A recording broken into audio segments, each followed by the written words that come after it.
Hurmatli yurtdoshlar, hammaga salom. Mana fermalarimiz tayyor bo'ldi. Qarorchi 14 ta. Bunaqasi 1.14, uzunligi 11 metr. 14 ta. Kraska qilish kerak. Bugun yomg'ir yog'di, shu uchun ishlay olmadik. Ishni to'xtatib qo'ydik. Mana bu joyi 20 cm. Uzunligi mana shu. Mana buni hozir qayerga o'rnatishimizni ko'rsataman, katta plashatkaga. Quriladi hozir bu.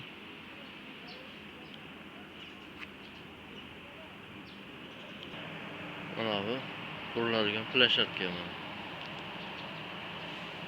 Bunaqasi 10, bunaqasi esa 20. Bunga 20 plashatka.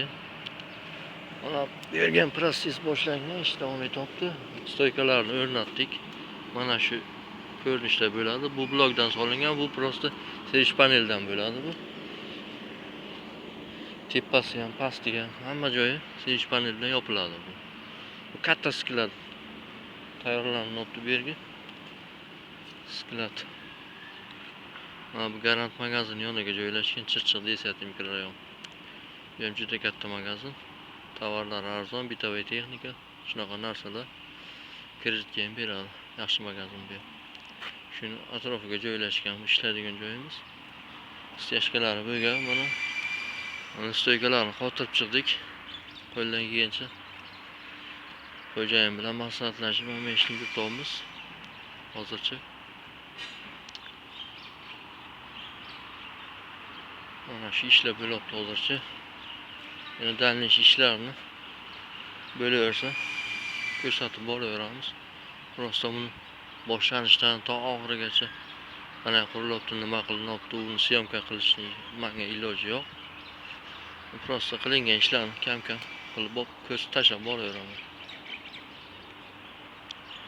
Stoykalar qotirildi mana. 2 qator bellik beriladi. Mana bunaqa qilib ustidan 8 lik bunaqa balkada yaqin atrofida aylantiriladi. Mana bu yer boshlandi уже. Mana shu ahvolda o'rtasida 2 ta bellik tortiladi. Yaxshi joyga joylashgan. Mana shunaqa gaplar hozircha. Videomiz yoqqan bo'lsa like bosib qo'yasizlar. E'tiborlaringiz uchun rahmat hammalaringizga. Yana danlishi tashlab boraveraman videolarni. Ma'qul bo'lsa ko'rib boraverasizlar. Kimga nima fikr bor, fikr bildirasizlar degan umiddamiz.